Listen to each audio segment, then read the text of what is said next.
नमस्कार दोस्तों, आज के ये अखबार आपने पढ़ लिए होंगे। मोदी के डायलॉग से बनी ये सुर्खियां आप देख चुके होंगे। चाहे जो भी अखबार आपके पास आता होगा, हर अखबार में ऐसी ही सुर्खियां हैं। कल शाम से चैनलों पर मोदी के भाषण के टुकड़े और डायलॉग्स जैसी लाइनें भी आपने सुन ली होगी। चापलूसी वाला विश्लेषण भी आपके कानों में उतर चुका होगा। अब मैं आपको अगले 20 मिनट तक वो सब बताने वाला हूं जो अब तक किसी ने नहीं बताया होगा। कुछ जानकारियां, कुछ रिसर्च और कुछ विश्लेषण, बस सुनते जाइए।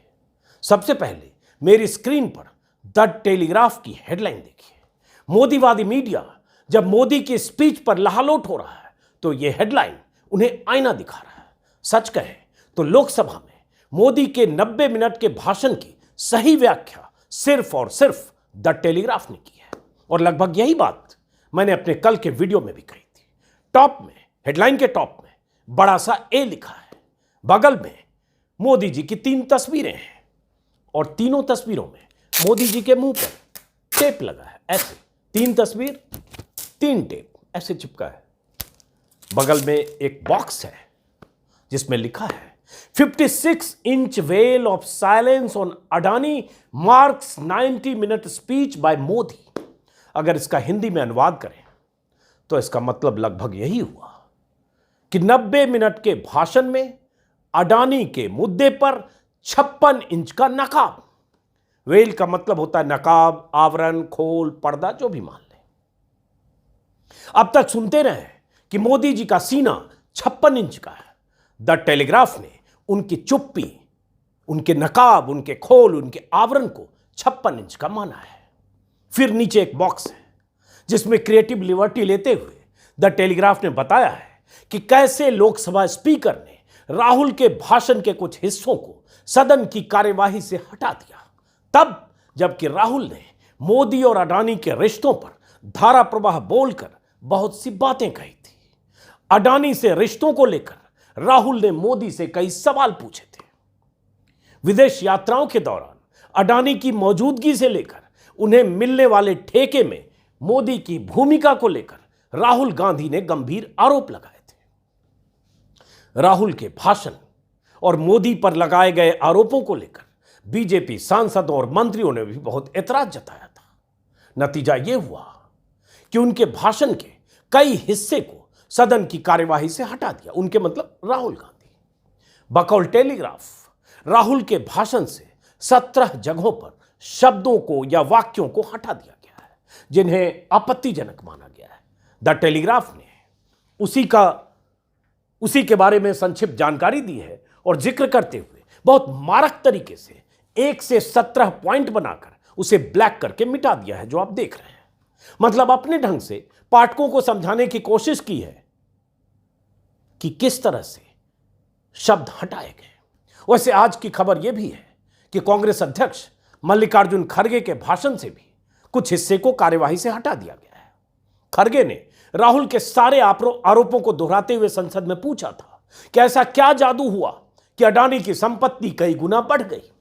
द टेलीग्राफ की खबर को आगे बताने से पहले, उसके बाकी के हिस्से पर जाने से पहले, मैं चाहता हूं खड़गे के बयान का भी एक छोटा हिस्सा सुनिए जो कल खड़गे ने कहा था। कहा जा रहा है उसके कुछ हिस्से हटाए गए। किसके हटाए गए, एक टुकड़ा सुनिए और आगे वो बताऊंगा जो अब तक किसी ने नहीं बताया होगा। पहले ये सुनिए। मोदी जी साहब के नजदीकी दोस्त की दौलत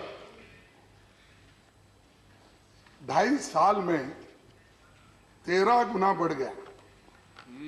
2014 में उसका 50,000 करोड़ रुपए थी, 2019 तक 1 लाख करोड़ रुपए हुई। अब खबर यह भी है कि मल्लिकार्जुन खड़गे ने अपना ऐतराज लोकसभा स्पीकर को सौंप दिया है। वो स्पीकर क्या करते हैं ये आगे देखने वाली बात है। अब चलते हैं टेलीग्राफ में छपी खबर के अगले हिस्से पर। उसका भी हिंदी अनुवाद बताता हूं, कुछ मेरा बीच में विश्लेषण भी है। तो ये टेलीग्राफ ने जो लिखा कि पीएम मोदी लोकसभा में लगभग 90 मिनट तक बोले, लेकिन उनकी जुबान से न तो ए शब्द निकला, ए मतलब कैपिटल ए मतलब अडानी वाला ए, समझ तो रही होंगे आप, ए फॉर अडानी। नहीं मोदी ने राहुल गांधी के पूछे गए 5 सवालों में से किसी सवाल का जवाब दिया। इसकी बजाय मोदी ने खुद को विक्टिम की तरह पेश किया, खुद को गाली और झूठ का शिकार बताते हुए विक्टिम बताकर विपक्ष पर तमाम तरह के आरोप मढ़ दिए। द टेलीग्राफ आगे लिखता है, यह अलग बात है कि ए वर्ड मोदी के भाषण के दौरान लोकसभा में गूंजता। मोदी जब भाषण दे रहे थे, राहुल गांधी समेत विपक्ष की तरफ से अडानी अडानी अडानी का शोर गूंजा। साथ में हमें चाहिए जेपीसी जैसे नारे बने, वी वांट जेपीसी। और यह तब हो रहा है जब सत्ता पक्ष की तरफ से मोदी मोदी मोदी के नारे लग रहे थे, मेजें थपथपाई जा रही। उसी वक्त जवाबी शोर अडानी अडानी अडानी के नारे का भी था, जो मोदी मोदी मोदी पर भारी पड़ा। इसका जिक्र भी कर लिया। वो नारे, वो आवाजें सुनिए गौर से। द टेलीग्राफ ने मोदी की उन लाइनों का भी जिक्र किया है जिसका इस्तेमाल मोदी ने अपने बचाव में हथियार की तरह किया। वैसे उसको पढ़कर क्या सुना है, एक बार फिर से मोदी जी के श्रीमुख से ही आप सुन लीजिए। वैसे कल मैंने बताया भी था और आज के अखबारों की हेडलाइन भी है, बाद में आगे की बात पहले सुनिए। आदरणीय अध्यक्ष जी, 140 करोड़ देशवासियों के आशीर्वाद, ये मेरा सबसे बड़ा सुरक्षा कवच है। और गालियों के शस्त्र से, झूठ के शस्त्रास्त्रों से इस सुरक्षा कवच को कभी तुम भेद नहीं सकते हो। आदरणीय अध्यक्ष जी, मोदी जी के ऐसे कई डायलॉग्स मोदी के भाषण के बाद चैनलों पर गूंजने लगे, हेडलाइन की शक्ल में, प्रोग्राम की शक्ल में। मोदी का वार जोरदार, मोदी की हिट फिल्म, विपक्ष हुआ बोल्ड, मोदी ने विपक्ष को धोया, मोदी ने की धुलाई, सब देखते रह गए। मोदी का राहुल को तगड़ा जवाब, मोदी का सुपरहिट जवाब, मोदी का करारा जवाब। मोदी से विपक्ष धराशायी, मोदी ने विपक्ष में को जमीन पर पटका, ब्ला ब्ला ब्ला। इसी टाइप की हेडलाइन के साथ शाम को चैनलों पर मोदी के भाषण के चुनिंदा टुकड़े लगातार चलते रहे। मोदी की चापलूसी में एक दूसरे को शिकस्त देने में जुटे चौधरी, चोपड़ा और गोस्वामी जैसे एंकर अपने अपने अंदाज में मोदी की महानता का राग अलापते रहे। और वो चिप वाला चौधरी, चिप वाला 2000 की चिप वाला जानते तो आएंगे, 2 दिन से लगातार मोदी पर लगे आरोपों पर अपनी तरफ से जवाब दे रहा था। कल भी, परसों भी, पहले भी, हमेशा करता है। संसद में बीजेपी नेताओं की तरफ से जवाब आने से पहले ही 2000 के नोट में चिप खोजने वाला वो चौधरी पक्के वाला चापलूस की तरह हिसाब किताब अपने प्रोग्राम में समझा रहा था। साथ में यह भी कह रहा था कि लोग सोशल मीडिया के जमाने में गलत नैरेटिव का शिकार हो जाते हैं। जिस शख्स ने 2000 के नोट में चिप खोजकर अपना मुंह काला किया हो, वो फेक नैरेटिव से बचने की सलाह दे रहा था। कल तो ये चौधरी अपने ब्लैक ज्यादा और व्हाइट कम वाले शो में, इसे मैं कहता हूं ब्लैक ज्यादा व्हाइट कम, उस शो में स्लग चला रहा था कि विपक्ष के बॉयकॉट गैंग को मोदी का सुपरहिट जवाब। मतलब विपक्ष इनके लिए गैंग है और मोदी देवता। धन्य है मोटी चमड़ी के ऐसे लोग। यही काम उसने कल भी किया और यह लगातार करता है। और आज के अखबारों की सुर्खियां भी उसी तरह की है जैसा मोदी जी चाहते हैं। मोदी ने संसद में क्या कहा है वो छपा है, कहीं मोदी से कोई सवाल नहीं है। इसलिए बार बार कहता हूं कि यह दौर अगर 2014 के पहले वाला होता तो इतने संगीन आरोपों पर पीएम की खामोशी पर अपने नुकीले तेवर से मीडिया निशान बना रहा होता, जीना मुहाल कर चुका होता, पूछ रहा होता कि प्रधानमंत्री जी बाकी सब तो ठीक है लेकिन आरोपों का जवाब कौन देगा। लेकिन यह दौर मोदी का है, जब मीडिया मोदी के सामने पूरी तरह से लेटा हुआ है, लोटा हुआ है जमीन पर। चापलूसी के इस चरम के लिए नतमस्तक और दंडवत जैसे शब्द अब बेकार हो चुके हैं, अपने मायने खो चुके हैं, बात उससे बहुत आगे निकल चुकी है। कल भी मैंने कहा था, आज फिर दोहरा रहा हूं, अगर देश के पूरे 140 करोड़ मोदी जी के ही साथ खड़े जैसा मोदी जी ने दावा किया और कहा, तो सामने बैठे 200 सवा 200 से ज्यादा सांसद जो चुनकर आए हैं उनके साथ कौन खड़े हैं। लोकसभा चुनाव में मोदी जी को महज 37% वोट मिले थे, यानी बाकी 63% दूसरे दलों को भी मिले। अगर विधानसभा चुनाव में मिले अधिकतम वोटों का भी हिसाब किताब लगा लें तो 50, 55, 45 60% से ज्यादा वोटर ने मोदी के सामने खड़े होने वाली पार्टियों को चुना है हर राज्य में। और ये वो वोटर है जिनका कवच आपके पास नहीं है मोदी जी। इस देश के हर तबके के लोग हैं हर तबके में ऐसे लोग हैं जिन्हें आपकी नीतियों पर ऐतराज है और आपके हवाई दावों पर भरोसा नहीं है। उन्हीं के नुमाइंदे, विपक्ष के नेता अडानी से रिश्तों को लेकर आपसे सवाल पूछ रहे हैं मोदी जी। जवाब तो देना ही चाहिए था। ऐसे भी जिसका सीना 56 इंच का हो उसे डंके की चोट पर जवाब देना चाहिए, लेकिन आपने जवाब देने की बजाय इमोशनल कार्ड खेला, खुद को पीड़ित की तरह पेश किया, आलोचनाओं और आरोपों को गाली कहकर भावनात्मक दोहन करने की कोशिश की। जिस पार्टी के पास दुनिया की सबसे बड़ी ट्रोल आर्मी हो, जिस पार्टी के दो टकिया ट्रोल देश भर में फैले हो, जिस पार्टी की ट्रोल आर्मी मर्यादाओं की सारी सीमाएं लांघकर विपक्ष के नेताओं की आलोचना करती हो, या आलोचना करने वाले विपक्ष के नेताओं और पत्रकारों को सड़क छाप गालियां देती हो, उस पार्टी का सुपरस्टार कह रहा है हमें गालियां दी जा रही है। 2 दिन से हम भी संसद में विपक्षी नेताओं के भाषण सुन रहे थे, गाली तो किसी ने नहीं दी। सवाल पूछे गए, आरोप लगाए गए। यह विपक्ष का लोकतांत्रिक अधिकार है, जनता ने इसी के लिए उन्हें चुनकर भेजा है। और बाकी आपके अगल बगल में और पीठ पीछे जितने मंत्री और सांसद बैठे दनादन तालियां तो बजा ही रहे। ऐसा लग रहा था जैसे सब पूरी तरह से स्क्रिप्टेड। सबको यह कह दिया गया कि मोदी जी के कहे पर हर 1-2 मिनट पर तालियां बजती है, रुकनी नहीं चाहिए।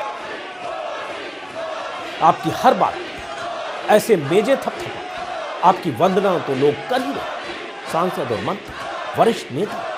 अब आप क्या चाहते हैं? विपक्ष सवाल भी ना पूछे, विपक्ष आप पर कोई आरोप भी ना लगाए, विपक्ष ये भी ना पूछे कि मॉरिशस में खोली गई 3 दर्जन शेल कंपनियां किसकी हैं, विपक्ष ये भी ना पूछे कि उन कंपनियों में किसका पैसा लगा है, अडानी से उन कंपनियों का रिश्ता क्या है, यही तो पूछा गया है। और अगर ये सारे आरोप गलत हैं तो आपको बताना चाहिए सिलसिलेवार ढंग से, विपक्ष की पोल खोल देनी चाहिए। क्या अडानी ने सेबी के नियमों का उल्लंघन किया है? क्या एलआईसी और बैंक अडानी पर इतने मेहरबान हैं, और अगर हैं तो किसके कहने पर? अडानी को क्या दुनिया भर में आपकी दोस्ती का फायदा मिल रहा है? यही सवाल तो पूछा है। इन सवालों में गालियां कहां हैं मोदी जी? लेकिन चलिए, यह तो आपकी अदा है। बड़ी चालाकी से आप इमोशनल कार्ड खेलते हैं, और वही कार्ड आपने कल भी खेला है। लेकिन बड़ी बात, बहुत सारी बातें जो आपने कही, उसमें एक बात मोदी जी ने यह भी कही कि मोदी पर भरोसा अखबार की सुर्खियों से नहीं पैदा हुआ है, टीवी पर चमकते चेहरों से नहीं हुआ है। मतलब आप इस तरह का बयान आप पहले भी दे चुके हैं, जिसमें आपने कहा था कि विज्ञापनों में मेरी भी फोटो चमक सकती थी, लेकिन हम जिंदगी में बदलाव लाने के लिए जीते हैं।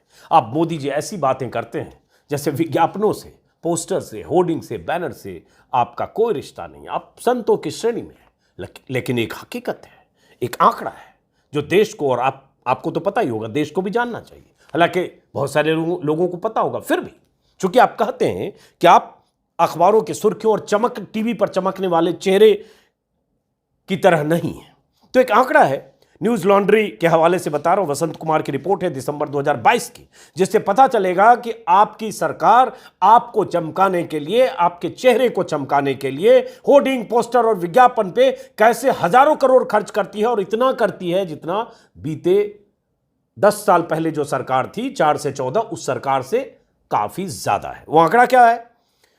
13 दिसंबर 2022 को भारत सरकार की तरफ से बताया गया संसद में कि 2014 से लेकर 2022 7 दिसंबर के बीच 6,451 करोड़ विज्ञापन पर खर्च किए गए, 6,451 करोड़। और उसी में यह भी है कि भाजपा सरकार ने 8 साल 10 महीनों में विज्ञापन पर जो खर्च किया, उसमें प्रिंट मीडिया पर 3,233, टीवी पर 3,260 रुपए खर्च किए गए, 3,260 करोड़ खर्च किए गए। 3,260 करोड़ टीवी पर चेहरा चमकाने के लिए ही तो होता है। और वो हम कैसे भूल जाएं कि कोविड काल में जब वैक्सीन लगाई जा रही थी तो हर राज्य के मुख्यमंत्री, राज्य के खर्चे, ये तो अभी केंद्र सरकार का है, राज्यों के खर्चे से करोड़ों खर्च हुए, जिसका हिसाब अलग मिलाएं तो और पता नहीं क्या हो। Thank you Modi ji, thank you Modi ji, thank you Modi ji, thank you Modi ji. चाहे राशन वितरण हो, चाहे उज्ज्वला हो, चाहे मुफ्त अनाज जो बार बार कहते हैं वो बांटने का सिलसिला हो, हर तरह की स्कीम का राज्य सरकारों ने, बीजेपी की सरकारों ने अखबारों में पूरे पूरे पन्ने छापे, विज्ञापन दिए, होर्डिंग लगे, सैकड़ों करोड़ खर्च हुए और हर जगह मोदी जी सिर्फ आप ही तो थे, आप ही का तो चेहरा था। कहीं कहीं मुख्यमंत्री पासपोर्ट साइज में आपके दाएं बाएं थे। तो कैसे आप कहते हैं कि आप इससे नहीं बने हैं या इससे आपको फर्क नहीं पड़ता, और आप चाहते तो आप अपना चेहरा चमका सकते थे। सर आप बहुत चमकाते हैं, इससे ज़्यादा क्या चमकाइएगा। उसी में एक आंकड़ा ये भी है कि बीबीसी ने आरटीआई के मुताबिक हासिल करके बताया कि कांग्रेस नेतृत्व वाली यूपीए सरकार ने अपने 10 साल के कार्यकाल में 3582 करोड़ खर्च किए विज्ञापन पर। 10 साल में, गौर करिएगा, अभी इनके 8.5 साल हुए। इस तरह से देखें तो मोदी सरकार ने 8 सालों में मनमोहन सरकार से लगभग दुगनी राशि खर्च कर दी। अब बताइए, 10 साल में जो किए उन्होंने 8 साल में आपने दुगनी कर दी उससे खर्च, और उसके बाद भी आप कहते हैं कि आपको विज्ञापन और चमकने वाले चेहरे आप नहीं हैं। और इसमें एक डिटेल आंकड़ा है, उस पर नहीं जाऊंगा, साल दर साल के कैसे आपने इतने पैसे आपने खर्च किए, ये इसका विस्तार से आंकड़ा है। तो ऐसे आंकड़े इस बात की गवाही देते हैं मोदी जी कि विज्ञापनों से और टेलीविजन चैनलों में चमकने में आपकी कितनी दिलचस्पी है। अभी रोजगार का सिलसिला शुरू हुआ है।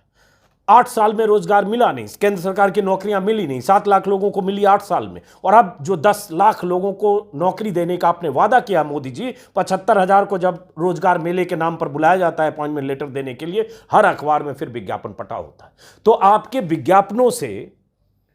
विज्ञापनों की लिस्ट बना लें और ये निकालें कि अखबार में कितने पन्ने पर छपा, तो जो मेरा ये ऑफिस है, ऐसे 5 दफ्तर भर जाएंगे जिसमें वैसे ही अखबार के पन्ने होंगे जिसमें आपकी तस्वीरें छपी होगी और वो सरकारी खर्चे पर छपी होगी। हर मामूली बात पर अखबार में विज्ञापन, हर फीता काटने पर विज्ञापन, हर उद्घाटन पर विज्ञापन, हर सरकारी कार्यक्रम पर विज्ञापन, वैक्सीन पर विज्ञापन, हर स्कीम पर विज्ञापन। जितने स्कीम के नाम कल मोदी जी ने गिनाए हैं, गरीबों को अनाज देने से लेकर, पक्का घर देने से लेकर, शौचालय से लेकर उज्ज्वला तक, हर स्कीम में उसकी छोटी सी किस्त या छोटी सी चीज भी अगर जारी होती है या कुछ किसी राज्य में मिलता है, फिर विज्ञापन। कितना बोले, आपके चमकते चेहरे पर तो घंटों बात की जा सकती है मोदी जी, लेकिन मोदी जी ने यह भी कहा। तो ऐसी बातें मोदी जी कहते हैं, मीडिया के साथ ही लोग बस लहालोट होते हुए दिखाते हैं और चापलूस एंकर्स ऐसे विश्लेषण करते हैं जैसे मोदी जी ने तो विपक्ष की तो वाट लगा दी। अरे भाई, सरकार में मोदी जी हैं, चापलूसी आप उनकी करते हैं, लेकिन क्या लोकतंत्र में विपक्ष का इतना भी अधिकार नहीं है कि वो सवाल पूछे? और क्या विपक्ष को मीडिया में वो मुकम्मल जगह नहीं मिलनी चाहिए उस आवाज को जो आवाज सरकार के लिए असहज स्थिति पैदा करती है? लेकिन आपको विपक्ष से समस्या है। मोदी जी बात करते हैं, मैं आलोचना पसंद करता हूं, लेकिन यहां गाली मिल रही है। मोदी जी की एक और दिक्कत है, वो आलोचना को हमेशा गाली कहते हैं। यह आसान तरीका है उनका इमोशनल अत्याचार करने का, अपने वोटर को यह बताने का कि मुझे लोग देखो देखो, मुझे सब गाली दे रहे हैं, मोदी को कितनी गालियां मिल रही है। अरे भाई, गाली नहीं है, सवाल है। यह मोदी जी की फितरत है। और कल मोदी जी कह रहे थे पूरा इकोसिस्टम राहुल के भाषण पर उछल रहा था। राहुल गांधी का क्या इकोसिस्टम होगा जिसकी 52 सांसदों की पार्टी है? इकोसिस्टम मोदी जी आपका है, जहां सैकड़ों चैनल हैं, सैकड़ों अखबार हैं, 50 एंकर हैं और ये हजारों करोड़ के विज्ञापन हैं। तो इकोसिस्टम तो आपका है जो कल से शाम से आप चमक रहे हैं और आज जब भाषण होगा फिर चमकेंगे। कहां किसका इकोसिस्टम आपके मुकाबले, जहां आईटी सेल दुनिया की सबसे बड़ी आईटी सेल हो ट्रोल करने में और विपक्ष के नेताओं से लेकर पत्रकारों को टारगेट करने में, फिर भी आपको तकलीफ है मोदी जी। तो मोदी जी ने कल काका हाथरसी के 2 लाइन सुनाए, दुष्यंत का एक शेर सुनाया। और चूंकि मोदी जी पर सब लहालोट हैं, उनके चाहने वाले, उनके वोटर, उनके समर्थक, उनके भक्त, उनके अंधभक्त, चापलूस, चरम चापलूस, परम चापलूस, चापलूसों की भी वैरायटी है। जैसा कि मैंने शुरू में कहा, बीच में कहा कि उसकी श्रेणी अब कई बन गई है। पहले होता है ना गुड, बेटर, बेस्ट, तो यहां लेवल बहुत आगे जा चुका है और सब लहालोट होते हैं। तो दुष्यंत का ही एक शेर है, 2 लाइनें हैं जो मैं चाहता हूं सुनाते हुए खत्म कर दूं। रहनुमाओं की अदाओं पर फिदा है दुनिया, रहनुमाओं की अदाओं पर फिदा है दुनिया, इस बहकती हुई दुनिया को संभालो यारो। तो मोदी जी ऐसे रहनुमा हैं जिनकी अदा पर दुनिया फिदा है, और वो ऐसे ही जुमले संसद में, रैलियों में या बोलते हैं जिस पर लोग फिदा हो जाते हैं। तो कल से मोदी जी पर मीडिया फिदा है। फिलहाल हम इंतज़ार करेंगे मोदी जी के अगले भाषण का और एक पत्रकार के नाते पोस्टमार्टम करेंगे कि मोदी जी भाषण में जो बोले उसमें हकीकत कितना है, फसाना कितना है। मेरे इस चैनल को सब्सक्राइब करें, फिर मुलाकात होगी। बातें तो बहुत कुछ करनी है लेकिन इतने में काफ़ी हो गया। तो नमस्कार।